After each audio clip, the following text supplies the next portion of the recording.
სააკაშვილი ხედავდა, რომ აფხაზეთში საქართველოს შანსები პრაქტიკულად ნულს უახლოვდებოდა. მოხდა შეტაკება ქართულ და რუს სპეცრაზმელებს შორის.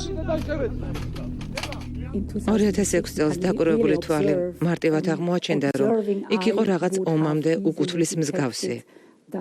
როგორც ჩვენს მიერ მომზადებული ანგარიშის ისტორიული ნაწილის ავტორმა უვე ჰალბახმა დაწერა. ომის დაწყებას თითქმის აღარაფერი აკლდა.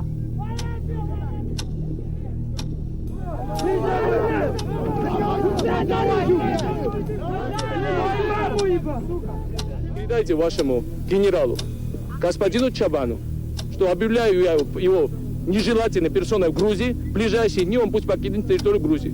Я вам сообщаю, что Сухуми это такая же Грузия, как Ганмухури, как Зугдиди, как Тбилиси.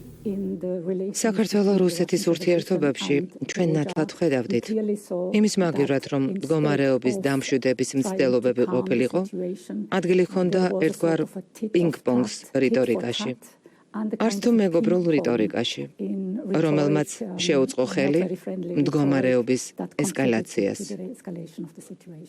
ვფიქრობ, სააკაშვილი იყო არაპროგნოზირებადი პრეზიდენტი. ძლიერი პიროვნება, მაგრამ ზოგჯერ არც თუ კეთილგონიერი. არ მინდა დავადანაშაულო, მაგრამ მინდა ვთქვა, რომ შეეძლო რაღაცეების სხვაგვარად გაკეთება.